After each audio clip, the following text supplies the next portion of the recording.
What is up, beautiful people? If you know me, great. And if you don't, now you do. My name is Tiago, and I am a nursing student. Today, we are covering ortho and musculoskeletal trauma for the adult health exam final that is around the corner for me.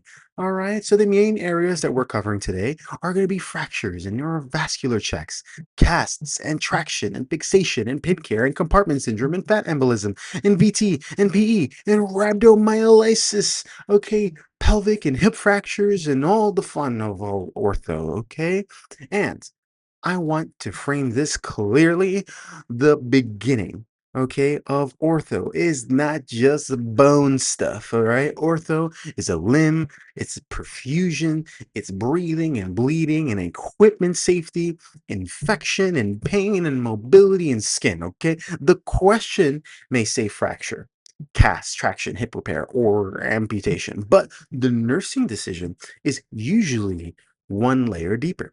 Okay, so this is me teaching myself out loud using the same structure I make for my notes.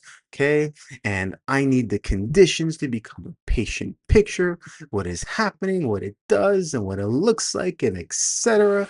Okay, because, and quick study note, I have everything that you may need to follow along in my Study with Tiago webpage that is available right in the description. Okay, please go ahead, follow along, hit a like and subscribe, and you'll have everything that you need. Just go check out my website. You can even view this video in there and have some fun with the flashcards and the practice questions I may have for you. Okay, all right, let's get into it. This is the 12-point framework that I have built for myself in order to understand the exams, okay? Because the teachers, the professors may not be able to teach everything in the order that it should be taught in some degree, okay? I had to find myself and make my own framework so that I can pass my exams, and so far it's been working. Okay, so the first eight are points to connect the layer. It is going to be, what is it, what it looks like, all right, what can go wrong, what do I monitor, all right. The last four are like, the what looks similar, what is the emergency version, what do I assess first, right? Okay, in plain English, this is a framework that makes me memorize ortho and any other condition so that I can pass my exams. Okay, if it works for me, it may work for you. Let's get to it and go ahead and follow along. All right, so Section 1 is fracture foundations. Okay, the point here is not just define fracture types. The point is to connect injury to swelling, swelling to perfusion, okay, and perfusion to CSM. CSM means circulation, sensation, and movement. Okay, blood flow, feeling, and purposeful movement in the limb. That is what turns the word fracture into a nursing action. All right, so I want to move through this section like soft tissue injury and dislocation, right? Fracture types, open versus closed, displaced versus non-displaced, then neurovascular assessment, right? The nurse is asking if the limb still has blood flow, sensation, and movement. Okay, so fracture questions are CSM questions until proven otherwise. Soft tissue injury includes sprains, strains, and tendon or ligament injuries. Dislocation means the joint surfaces are no longer aligned. For the recording, right, I want this to stay simple. The nurse does not assume it is harmless just because the word sounds less dramatic than a fracture. A dislocation can injure nerves and blood vessels. Okay, swelling can increase after an injury. Pain can change. Okay, what do I assess? Pain, swelling, deformity, bruising, pulses, cap refill, temperature, sensation, movement, and function. If reduction or immobilization happens, I check CSM before and after.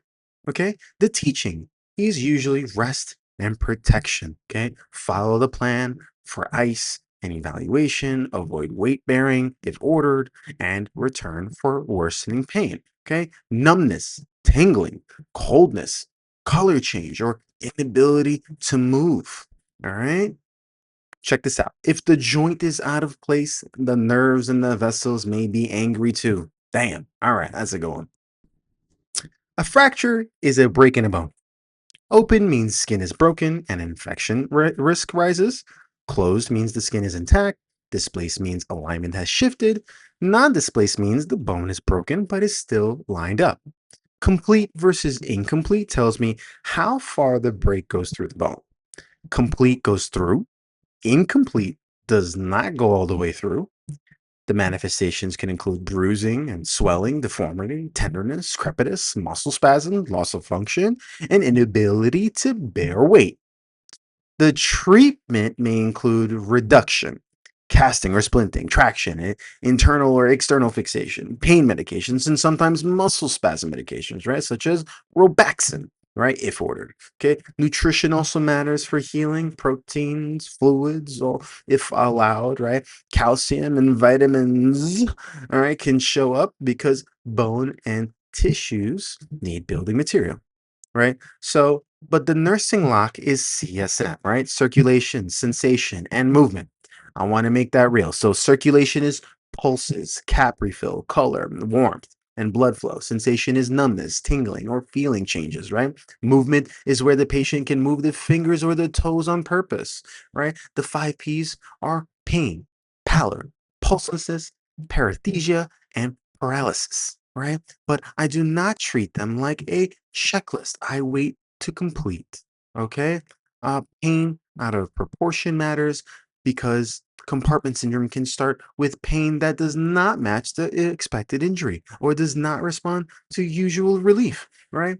Paresthesia means numbness or tingling, can show nerve ischemia, right? Pallor and pulselessness are later and more dangerous. But here's the thing. I do not wait for all the 5 P's to be present. Okay? If I wait for pulselessness, the limb is already in serious trouble. Early severe pain and passive stretch pain are enough to make me slow down. All right? Think of it like this. Open fractures is infection, right? Displaced fracture is alignment, and CSM is the limb survival. Yeah. All right. Equipment. Okay. This is where the question can look very practical.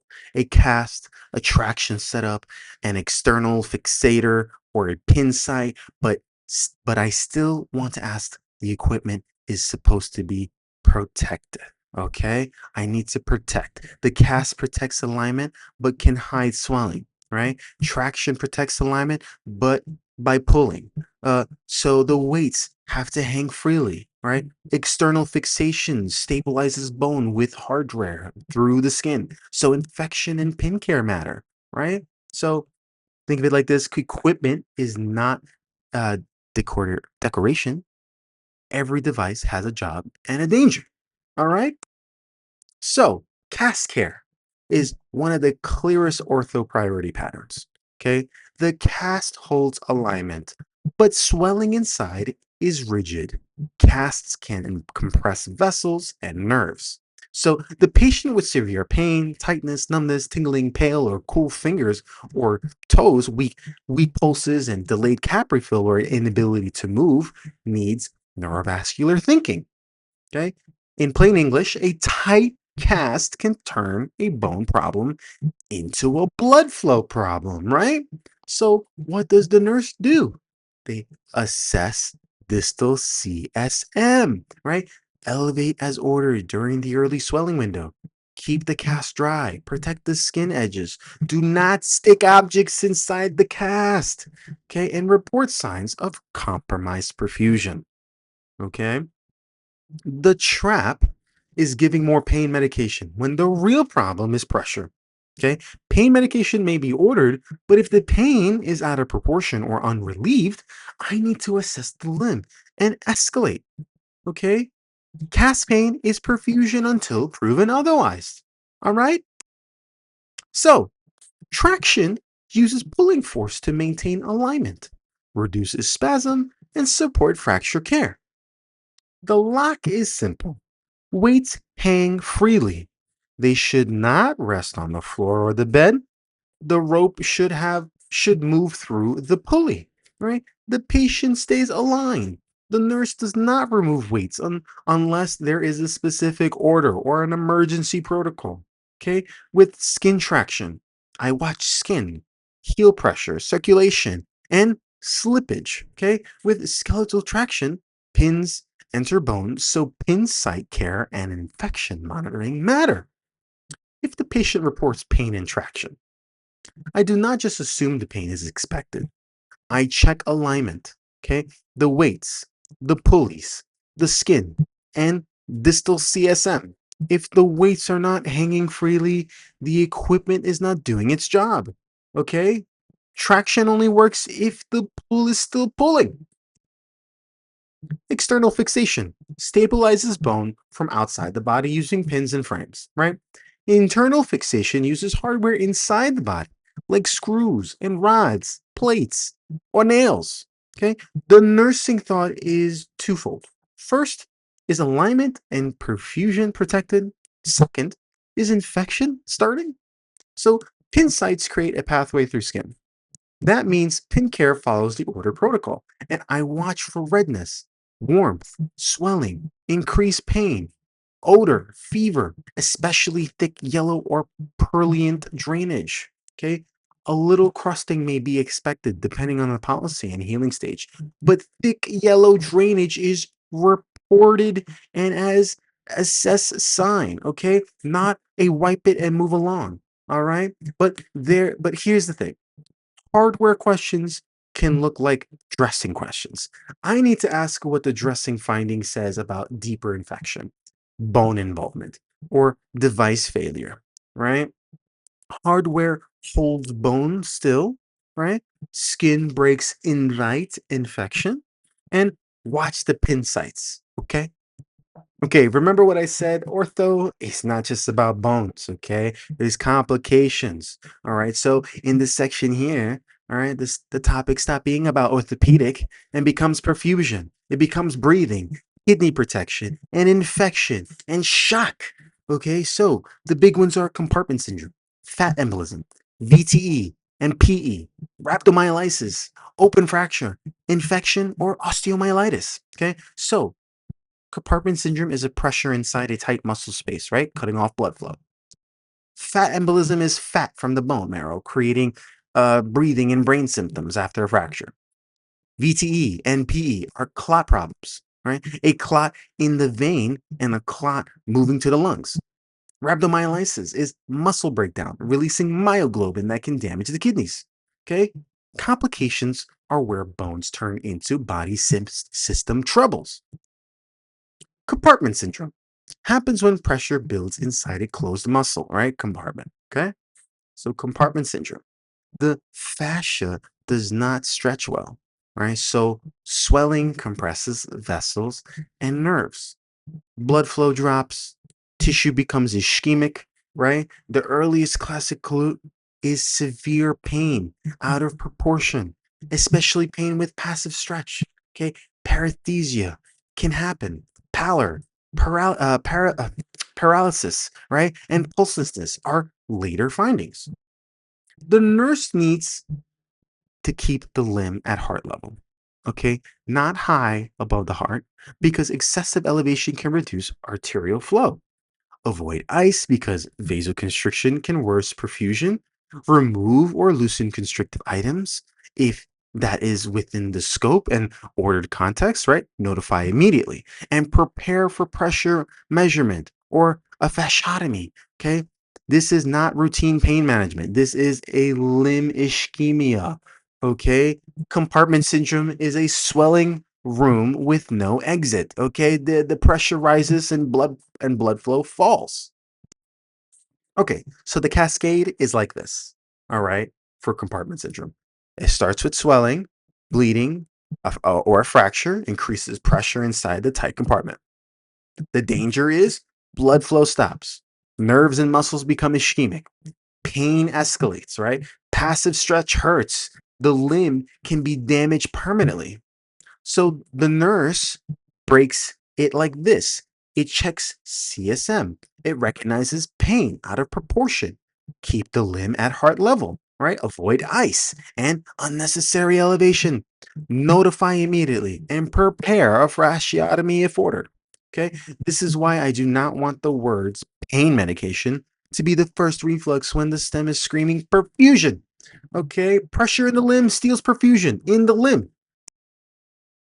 Fat embolism. Okay, fat embolism syndrome is one of those big ortho emergency patterns. Okay, after a long bone or a pelvic fracture, fat droplets can enter circulation and lodge into the lungs and other tissues.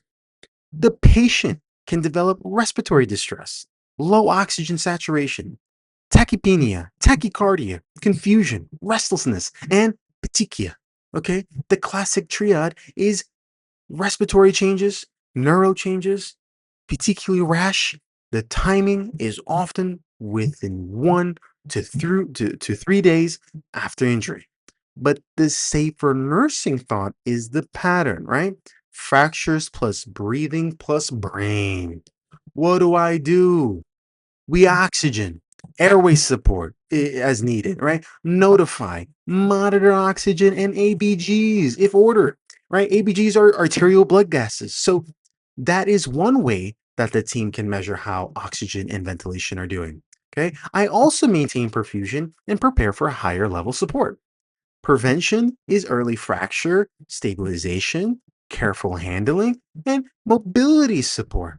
But once symptoms appear, oxygen wins. Okay, fat embolism is a fracture plus lungs plus brain plus petechia. All right? Okay, look at those images. I love my images. Okay, VTE and PE. All right, they matter. Why? Because ortho, right, trauma or immobility, surgery, and inflammation increase clot risk. Okay, VTE means venous thromboembolism, the clot problem in the veins, right? The DVT is the deep vein clot. Pulmonary PE is pulmonary embolism, right? When the clot travels to the lungs. DVT is clot in the deep veins, often legs, swelling, warmth, pain, tenderness, or asymmetry. PE is when a clot travels to the lungs, causing sudden shortness of breath, chest pain, low oxygen saturation, tachycardia, anxiety, hematopoiesis, right? In some cases, or collapse. The safety teaching is no message for the suspected DVT. Do not rub the clot area. Don't rub it. All right. Prevention is early ambulation when safe. Okay. SCDs, if ordered, hydration, leg exercises, anticoagulation as prescribed, and reporting calf pain or sudden breathing changes. Okay. SCDs are sequential compression devices. Okay, you know those, if you ever been to surgery, for whatever reason, they go, oh, this is just gonna massage your legs. Okay, that's what they do. All right. They say, oh, they're just gonna massage. What it's really doing is that it squeezes the legs to help venous blood keep moving. Okay. All right. So what looks similar? Fat embolism and PE can both cause breathing changes after fracture or surgery.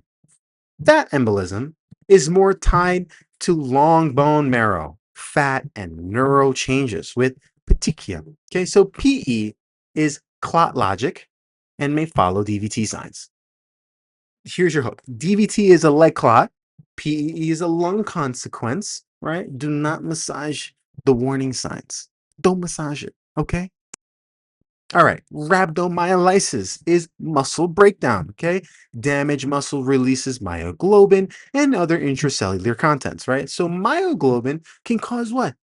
Kidney injury. Okay, the patient may have muscle spasm, weakness, swelling, dark tea colored urine, elevated CK, right? Electrolyte issues, and acute kidney injury risk. Okay, so CK means creatinine kinase or kinase, whatever. I think of it like muscle injury lab. Okay, so when CK is high with dark urine, oh, I worry about muscle breakdown, okay, affecting the kidneys, all right? Dark colored urine, Jesus.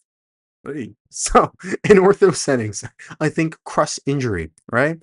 Prolonged immobilization, severe trauma, compartment syndrome, or pressure injury. Okay, the nurse monitors urine output, right? Kidney function, CK trends, electrolyte, right? Pain, swelling, and hydration status.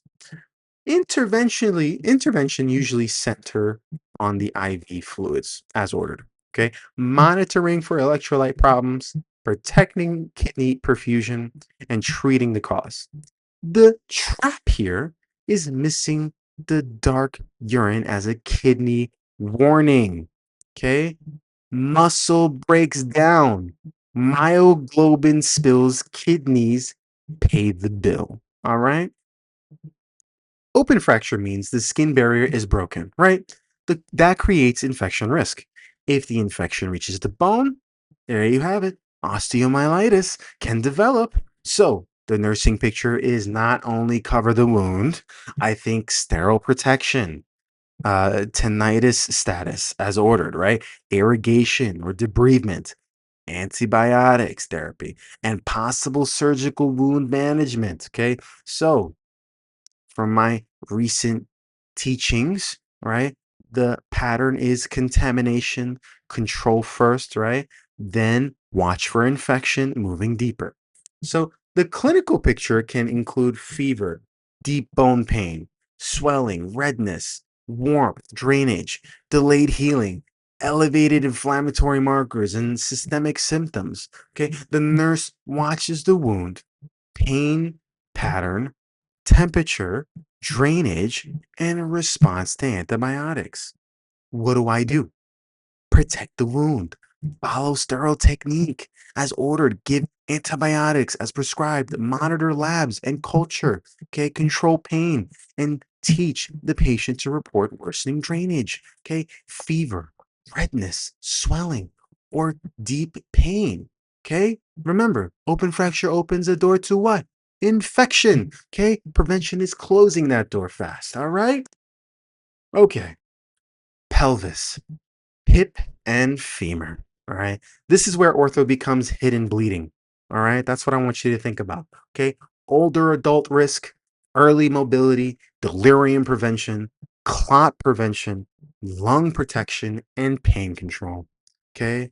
The phrase I want to hear is do not let the fracture hide the body's symptoms danger. Okay. Pelvic fractures can bleed internally because the pelvis has large vessels and space for blood loss. The danger can be hidden.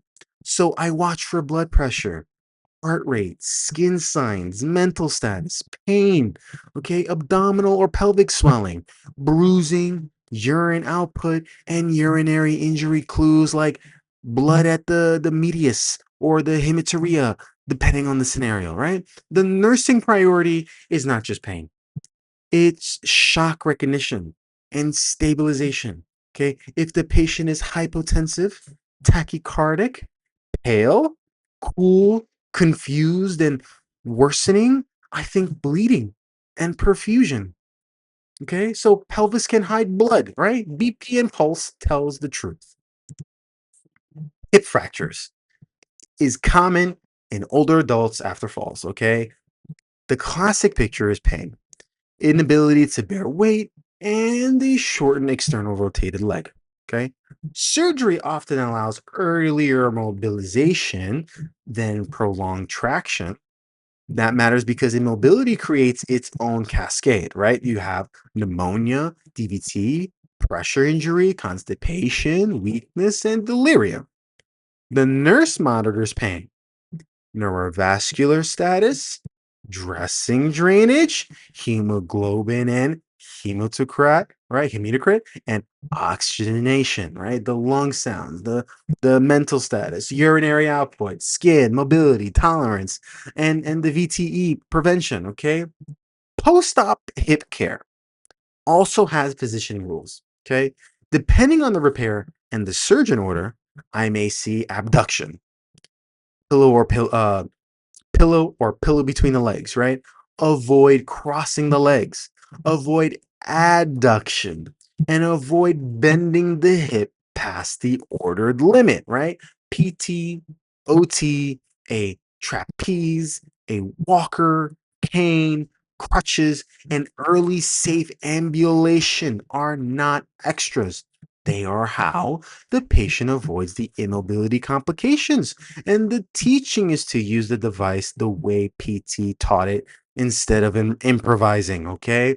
But here's the thing, hip repair is not just a surgical site. A confused older adult after hip surgery might be hypoxic, bleeding, over sedated, in pain, infected, or delirious. I need to assess the body, not dismiss the symptoms, okay? So remember this, hip fracture is a fracture plus immobility risk, okay? Early safe mobility is medicine.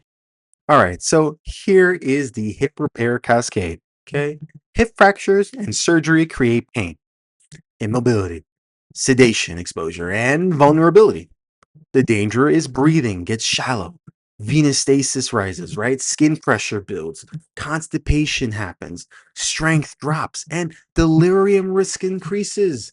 The nursing break is control pain enough to move, use incentive breathing, okay, and coughing as ordered. All right, mobilize safely with help. Apply ordered VTE prevention. Reorient it, okay? Protect skin, monitor labs and oxygenation, and report concerning changes. This is why the advantage of repair is often early mobility. It is not just fixing the bone, it's getting the patient out of the immobility cascade. Okay? Hip repair protects the future by getting the patient moving safely sooner. All right. Femur fracture matters because the femur is a large bone with major bleeding and fat embolism risk, okay? So I assess pain, swelling, deformity, limb length, right? Distal CSM, vitals, skin signs, mental status, say it with me, respiratory status. If the patient develops dyspnea, low oxygen saturation, confusion, restlessness, or petechia, after a femur fracture, I am thinking what? That embolism until patient is proven safe. Okay. So gentle handling, immobilization matter because movement can worsen pain, bleeding risk, and embolotic risk. Okay. The nurse prepares for ordered stabilization and monitors for shock and respiratory changes. Okay. So femur fracture is a big bone, okay? Big blood and big embolism. All right, that's the risk. Okay, amputation. The key is to separate immediate danger from long-term mobility. Okay, the immediate danger is hemorrhage, shock, infection, uncontrolled pain, and dressing problems. The long-term mobility is residual limb shaping, skin care positioning, range of motion, contracture prevention, and prosthetic readiness, right? Range of motion means range of motion for ROM, right? So I'm thinking about keeping the joint from getting stuck in a position that blocks future mobility. Okay. Amputation care protects today and future walking. Amputation can happen because trauma, ischemia, infection, diabetes, okay, complication, vascular disease, or malignancy. Immediate nursing priorities include bleeding, shock and pain, dressing, drainage, infection signs, right? Neurovascular status, if applicable, and emotional support. A fresh amputation with a bright red bleeding is saturated dressing, okay? Falling blood pressure, tachycardia, or increasing weakness is not a routine dressing question, okay? If the case gives JP drains, I'm thinking maintain suction, measure output, record drainage, and report concerning changes. If it says tourniquet at bedside, that is not decoration. That is emergency hemorrhage equipment if severe.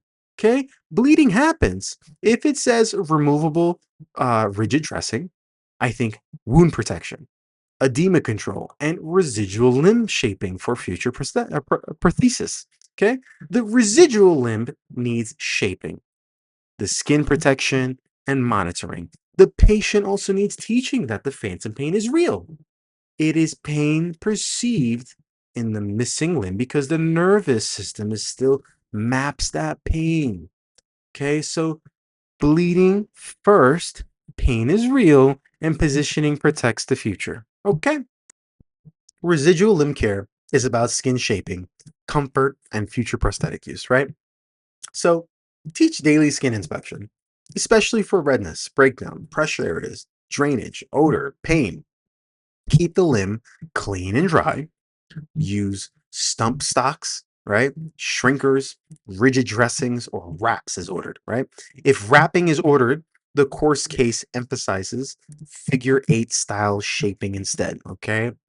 Make sure that's correct for you, all right? So figure eight style shaping instead of a tight circular band that can cut off circulation, right? So report tightness, poor fit drainage, odor, or skin changes. Okay. The home care details are practical. No soaking unless cleared, no shaving the residual limb, and avoid creams, powders, or lotions unless prescribed because skin breakdown can become a prosthetic problem. Okay. Phantom pain is real. The patient is not making it up. It may feel burning, cramping, shooting, or aching in that missing limb. Management can include medications, desensitization, right? The mirror therapy, relaxation, and other ordered strategies. Okay. Contracture prevention matters because hip or knee flexion can limit future prosthetic use. That is why long-term pillow positioning under the limb is a trap. Okay? I came across that and I got that wrong. All right? So extension and range of motion, right? ROM, right? Protect mobility. Okay? Do not let comfort positioning steal future walking. Okay? All right. Let's lock this in for phantom pain and contracture. So let's start with the nervous system still expects signals from the missing limb, and pain can make the patient guard or avoid movement. So the danger is what? Fear, poor sleep, avoided movement, flex position, and reduced range of motion, right? Can lead to contractures and make prosthetic fitting harder. How does the nurse break that? Validate the pain, give ordered medication or non-drug tools for desensitization, right? The mirror therapy, if ordered, protect range of motion, avoid long-term flexation and that positioning, okay? The teach daily skincare, all right? Phantom pain is real. Contracture prevention protects the next chapter. Okay, some bone disorders to recognize, okay? I still need to know them, right? But I do not want them stealing the study time, right? From the compartment syndrome, the fat embolism, the hip repair, and the amputation. Okay, but we got to recognize infection. We got to know what soft bone and porous bone are, okay? Osteomyelitis is an infection in the bone. It can follow with fractures, surgery, wound infection, bloodstream spread, or diabetic foot complications, right? The patient may have a deep localized pain, fever, swelling, warmth, drainage, fatigue, delayed healing, decreased range of motion, chills or nausea, diabetes, open wounds, foreign bodies, IV drug use, and immunocompromised can raise the risk. So the diagnostic lock here, right, from my recent studies is bone biopsy or bone culture as the strongest confirmation. CBC, CRP, blood cultures, wound cultures, bone scan, and imaging can support the picture. Okay. X-ray can be late because bone changes may not show early signs. Okay. Treatment can include IV antibiotics for a long course, often taught as at least 4 to 6 weeks, plus wound care and debridement when needed. Severe cases can need more aggressive surgical management. The teaching is to finish antibiotics and prescribe, okay, as prescribed, okay? Monitor wound changes, protect blood glucose, and if diabetes is involved, and report fever, drainage, increased pain, redness, or swelling. Okay? Bone infection is deep pain with infection clues. Okay? Osteoporosis, okay, is porosis, fragile bone. The danger is fracture, especially hip, uh, vertebral compression, and wrist fractures. Okay, osteoporosis is commonly monitored with DEXA. All right, the T score pattern matters. Okay, normal is -1 or better. Osteopenia is between -1 and -2.5. The osteoporosis is -2.5 or lower. I don't need to make the numbers the whole lesson, but I do need to know that DEXA is how the bone density risk is sorted, okay? So osteomalacia or osteomyelitis is soft bone, often connected to vitamin D deficiency, okay? And poor mineralization. The patient may have bone pain, weakness, night pain, or fracture risk. Okay, the lab pattern can include low calcium, low vitamin D, low phosphorus, and high alkaline phosphates.